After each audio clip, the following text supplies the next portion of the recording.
Pérec 24. Et cela face à cela sont les 365 commandements.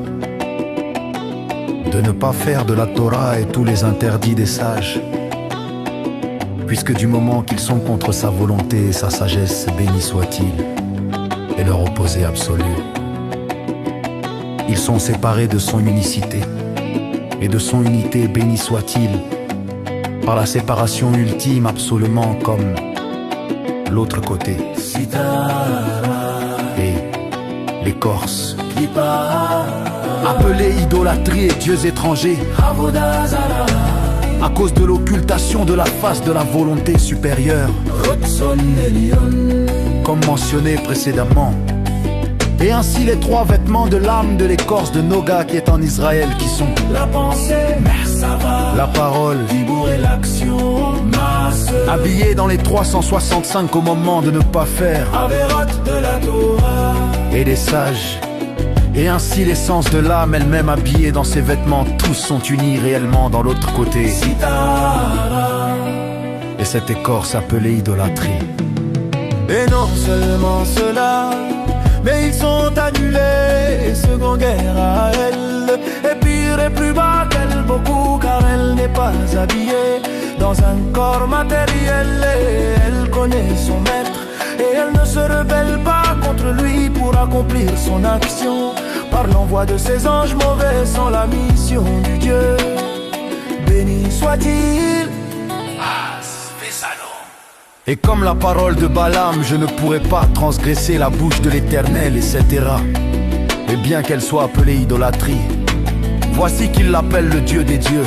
Et ils ne peuvent pas transgresser du tout sa volonté, béni soit-il. Car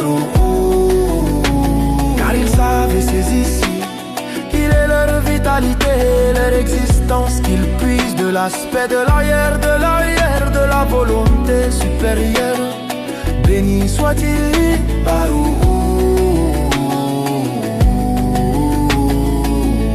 qui les entoure, sauf que leur alimentation et leur vitalité, qui est en eux, est en aspect d'exil en eux, pour se considérer eux-mêmes divinités. Et voici que c'est une hérésie dans son unité, mais malgré tout il ne renie pas, et ne démente pas Dieu complètement et dire ce n'est pas lui. Mais ils l'appellent le Dieu des dieux, c'est-à-dire leur vitalité et leur existence qui est tirée et descend sur eux de sa volonté, béni soit-il. Et c'est pourquoi ils ne transgressent pas sa volonté, béni soit-il. Jamais. Et s'il en est ainsi, l'homme qui transgresse sa volonté, béni soit-il. Et pire et plus bas, beaucoup, beaucoup, que l'autre côté, les Corses appelés idolâtrie et dieux étrangers. Et il est dans la séparation ultime de l'unicité et de l'unité du Saint, béni soit-il, plus qu'elle. Et comme s'il reniait son unité plus qu'elle, à Dieu ne plaise. Et comme il est écrit dans le Esséaïm, porte 42, fin du chapitre 4, que le mal dans ce monde matériel est la lie des écorces grossières, etc. Et c'est l'ultime du tri, etc. Et c'est pourquoi toutes les actions de ce monde sont dures et mauvaises, et les méchants y dominent, etc. Merci Hachem pour cette étude.